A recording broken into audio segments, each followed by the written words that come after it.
Folks, Tony here at McDowell Hospital. I have morphine in my system right now, so I'm feeling sort of normal like myself. Honestly, I would never thought that morphine would make me feel so good. I'm here with my first kidney stone, and I'm here to tell you, if you start feeling something like this happen, if you suspect that you're having a kidney stone, go to the emergency room. This is the worst thing I've ever gone through in my life. Don't hesitate. If your wife says you want to go to the emergency room, you go. This has been bad. I've had a CT scan, had ultrasound. I've thrown up like 7 times.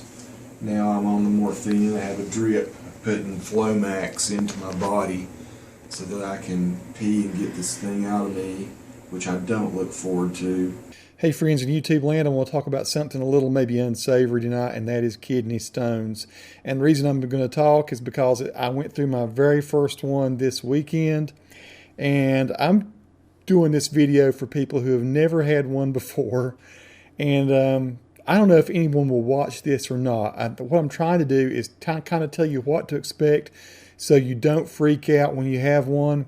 Because I'll be honest, it did not manifest itself the way I thought that it would when I got this kidney stone. I'm going to tell you my little story right quick, and I might also post a second video or maybe part of this video that is Rich Cove, my friend in England, talking about the 5 or so kidney stones that he's had. He's a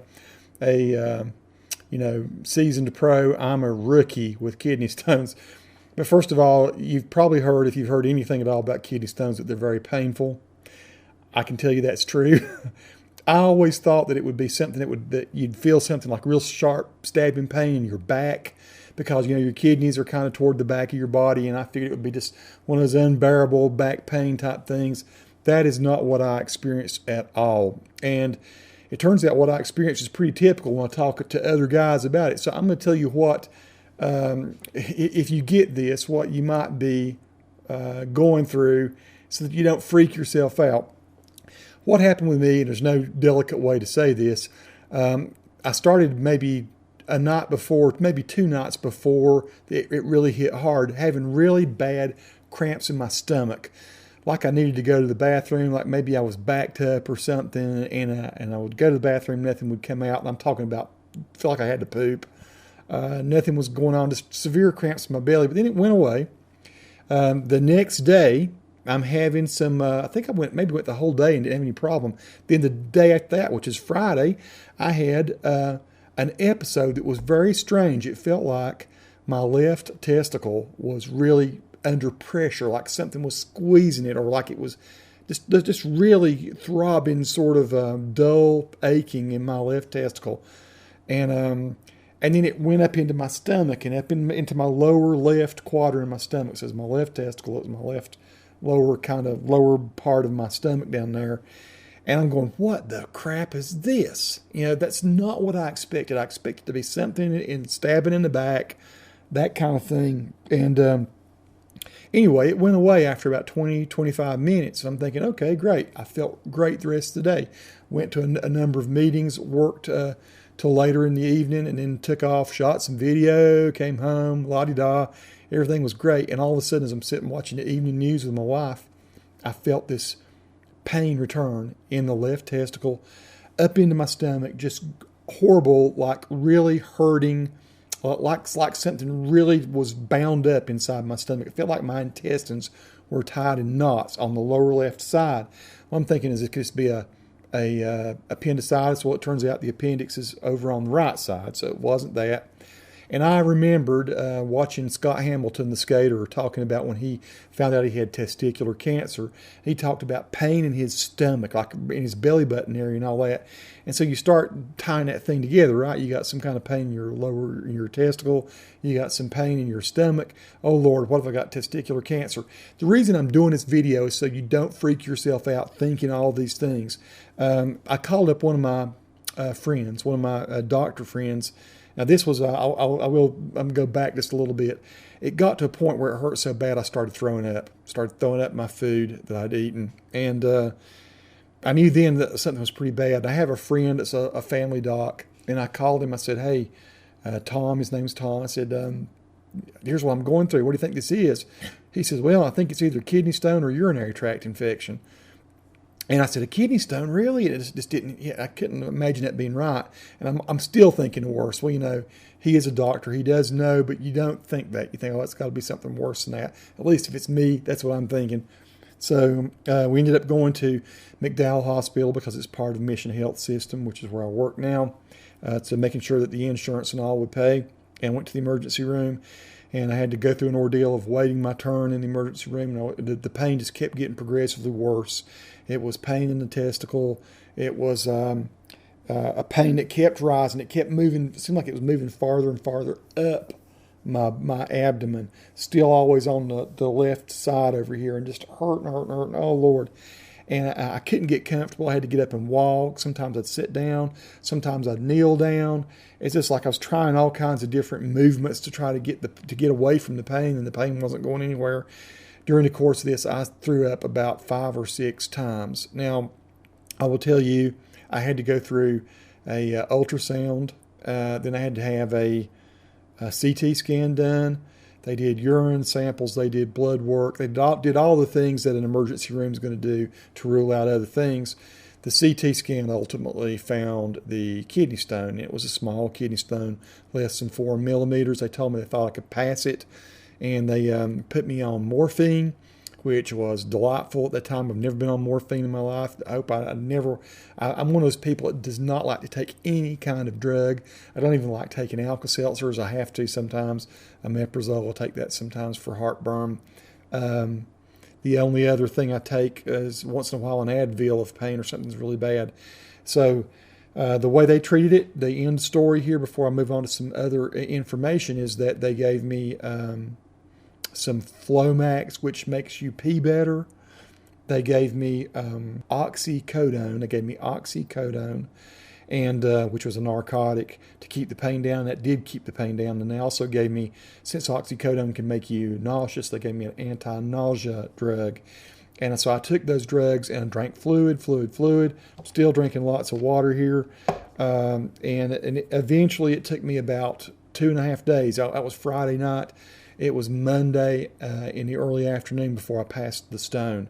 The stone was small. It was just tiny, but it was weird looking. It's curvy. Maybe I'll take a photo of the stone in a little cup. They gave me a sample cup, which they can take it to a lab and they can analyze this stone. They can tell you what it is you did. Is it in your water? Is it in your food? Is it something you're drinking? Is it some habit that you've got that you can alleviate and not get the kidney stone again? Right now, I'm a fan of trying to figure out everything I can to avoid kidney stones. And I've got some advice that I'm going to share from one of my friends, a guy named Gray Bryan out in Seattle. Gray's been through it a number of times. I do have the video where I talked with Rich about it on Sunday. I'm going to share bits of that. But here's the long story short here is if you start feeling these kinds of pains, it is likely that it could be something else. I don't know, but the kidney stone, if you have in your mind, if you've never had one before and you have in your mind, it's going to be some pain in the back type thing. If you start having this testicular type pain in your abdomen, it could be that. And according to my good friend, the medical doctor, he knew right off the bat what it was when I started describing it. I will say this, one last thing I want to say about the drugs that they gave you. It worked really well, keeping the pain down, and passing the stone was not so bad. It was till the stone got in your bladder when you had the pain. So what you do is you kind of wait for the stone to get into the bladder, and they can actually tell you, the emergency room people can tell you if it's close to your bladder from the CT scan.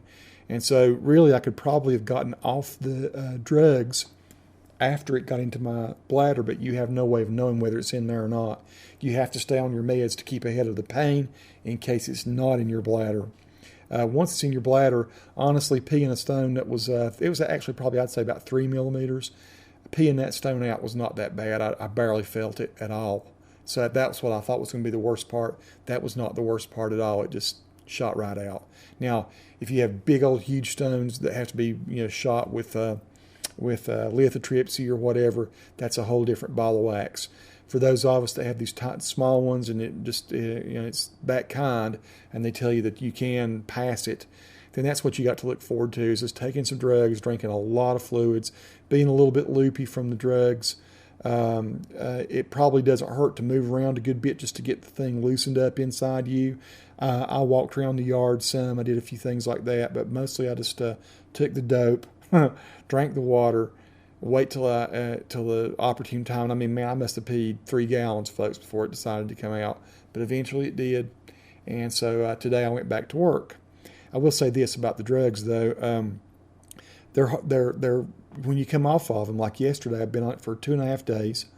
2.5 days, going on 3 days. And last night, I just cold turkey went off of it, which is what I wanted to do. I did not want to take any more oxycodone or any of this other stuff. And I had a weird night last night. I mean, it was just like up and down, waking up. And then in the morning, I went through that little shivers and little jerky spell. And I went and laid back down, slept it off for about another 2 hours, got up, was feeling a little better, took a shower, went on into work. So those drugs, I guess for a person like me, they still can affect you. My medical doctor told me they're not anything you're going to get hooked on short term. But I am going to tell you that they do. You feel totally normal when you're taking them, and praise the Lord, you got drugs like this to help you get through something as painful as a kidney stone. Because it was painful, folks. I mean, I was down and out with this thing. I was just at one point I was just ready to scream, and it hurts. It's very painful. It starts dull and it intensifies. It intensifies with time as the stone's moving around, but. Be careful with the drugs, and just expect that you'll be a little withdrawn coming out, even after less than 3 days on it. I was a little withdrawn. I don't think I was getting hooked on it, but I can see how people could get hooked on narcotics like that. So that's my last little bit of advice. This is probably part 1. I don't want to make these videos too long. It would be cool if you like this video, watch the video with Rich, and I'll maybe give you a little sample of what we talked about, and you can decide if you want to watch more. But be aware of the fact that a kidney stone probably is not going to be exactly what you think it's going to be. Don't freak out. That's the number one thing. I have to say, I'm sharing this because I was worried. I was absolutely freaked out by this pain, and my wife didn't know. None of us knew. I'm 51 years old, my first kidney stone. Praise the Lord. Hope I don't have another one again. End of story. Watch the follow-up video if you like. Peace to all who watch. Hope this helps someone out there who is worried or dealing with a possible kidney stone. Thanks for watching.